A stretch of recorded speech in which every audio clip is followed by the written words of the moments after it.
And welcome back, guys. This is me, Shenron206 here with yet another Pokemon X and Y Wi-Fi battle for you guys.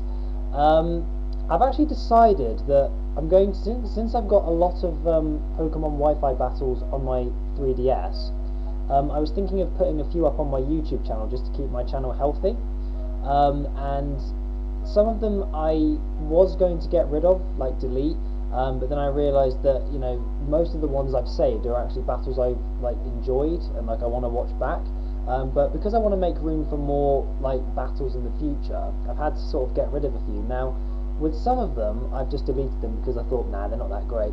But some of them I've decided to put up on my YouTube channel. So I've got this one, which was fairly recent actually. So I got rid of a few videos just so I could put this one up on YouTube.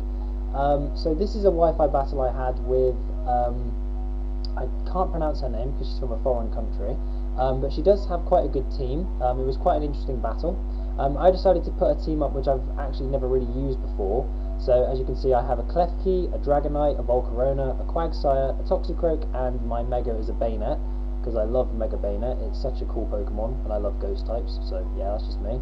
And she has a Garchomp, a Milotic, a Dusknoir Pinsir, which is her Mega, Gyarados and Gengar. Now I was actually pretty scared because I thought there are three possible Megas, both being very, very deadly to anyone's team, especially Mega Pinsir. Oh, you do not want to get that thing going with a Moxie and a Sword Dance, let me tell you. That is not good.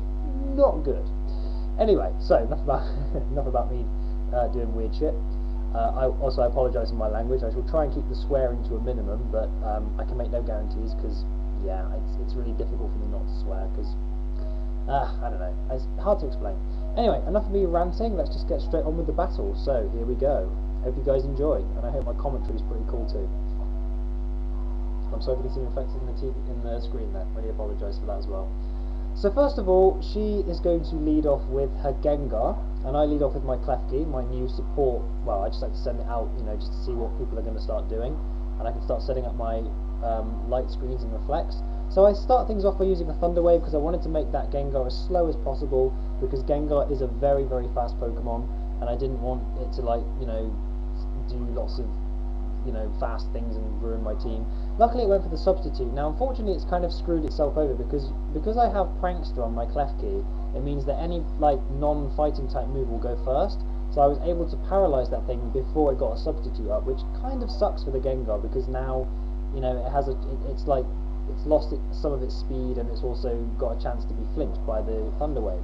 I decided to go for the Foul Play just to get rid of that substitute, and also it's super effective because it's a dark type move. The Gengar then goes for the Shadow Ball, but because I've already set up a light screen, it doesn't really do hardly anything. The Gengar decides to restore its health slightly with Black Sludge. I don't care, I'm just going to go for another Foul Play, just so I can get some damage on that thing. It doesn't do too much because my Klefki's not really physically offensive, but the Gengar does get power flinched there, or say power hacked, as somehow some people call it, so it can't move. I then decide to go for another Foul Play, hoping for a crit. Don't get it, but I do get that thing down to the red, which is perfect. And then she decides to go for the Disable, which I found kind of interesting because I don't really see Disable on a Gengar very often. So then I decide to go for a Reflect just to get my team's defense and special defense up by a few stages. Well, I mean, Reflect only does physical defense, and Light Screen does special defense. Anyway, most of you should know what I'm on about, and if not, well, look it up. Anyway, so I decide to switch out Klefki, and then I go out into my Firebug, which is my Volcarona, my shiny Volcarona that is, and unfortunately her Gengar still gets paralysed, so it's just there, not really being useful. So then I decide just to go for the Fiery Dance. I was going to set up a Quiver Dance, but I didn't want that thing gaining back too much health, so I decided to get rid of that Gengar as quickly as possible. I also get the special attack boost, which is really, really handy for me, and the Gengar goes down. So I was really glad that thing was out of the way. Next she goes into her Gyarados. Now this thing I was quite scared of, so I decided to switch out because I did not want to get hit with a Waterfall. And I actually make a pretty good prediction here. I go out into my Klefki, predicting the Waterfall, but she actually goes for the Stone Edge. Now I resist that because obviously I'm a Steel type, so I was really, really happy I switched out there, because if I hadn't, my Volcarona would have been dead, because obviously, Volcarona is 4 times weak to Rock, being Bug and Fire. Anyway, so she decides to go out into her Garchomp. I tried to go for the Thunder Wave, but she predicted that and went out into Garchomp. I then decide to set up a light screen just to get my special defense on my team going. She decides to go for the Earthquake. I eat that up fairly well, not really well, but I managed to eat it up somewhat. So I got 6 HP, so I decide to switch out because I don't want to take another one and I want to save this Klefki for later. I then go out into my Dragonite called Shenron. And I make a good prediction because it goes for the Earthquake. It then decides to go for the Outrage. Now I knew I was going to be able to eat up an Outrage because I have multi-scale. I just live it, but also this is a good play for me because I have the weakness policy on my Dragonite, which basically increases his attack and special attack by 2 stages. On top of that, I go for the Dragon Dance, which now my attack is at +3 and my speed is +1. So now I'm pretty much going to outspeed and destroy a lot of this guy's Pokemon. So I decide to go for the Dragon Claw. I meant to say this girl's Pokemon. I'm sorry, so sorry. I'm used to battling male characters, but I've got to try and remember this is a female character. So come on, Shenron, get with the B. So I go for the Dragon Claw, take that thing out easily. She decides to go out into her Dusknoir. I was just go for the Dragon Claw because I knew I was going to be able to take that thing out being at +3. And the Dusknoir goes down easily. I love this Dragonite. This Dragonite takes some souls in this battle. So she decides to go out into her Gyarados. She gets the Intimidate drop, so now I'm at +2 attack, but that's still pretty good because, you know, I'm still at really high attack and I still outspeed, so that Gyarados goes down, and that was a crit. I'm not sure if the crit mattered, but I'll take it because it was a crit. Here I make a bit of a mistake. I was predicting this Pinsir to go for the quick attack, so I went for the extreme speed because I knew I'd be able to outspeed it, but I actually made the wrong prediction. I should have gone for the Dragon Claw because, as you're going to see, this Pinsir doesn't go for quick attack, it goes for return, and that was easily going to take out my Dragonite. I do get a good hit on the Pinsir, but if I'd gone for the Dragon Claw I think I would have been able to take it out, but because I didn't know if it was going to go for quick attack or not, I decided to go play it safe and go for the extreme speed. So my Dragonite goes down. I then decide to go out into my shiny Bayonet, which is about to Mega Evolve, and I decided to go for the Sucker Punch because I knew it was going to be able to take that thing out. Look at Mega Bayonet, it's so awesome. I love it so much. So then I decided to go for the Sucker Punch because I knew its priority, it's going to go first, and yeah, that Pinsir is gone. So that was good. So my Bayonet's just there chilling. The light screen wears off, but that's fine because this girl's only got one more Pokemon left, which is Milotic. So I couldn't really do much with this Bayonet, so I decided to switch out and I go out into my Quagsire because I was predicting a Water type move, and I predicted correctly. This is actually my Water Absorb Quagsire. I actually prefer Water Absorb more than the Unaware, just so that, you know, I don't get hit up with a Water type move.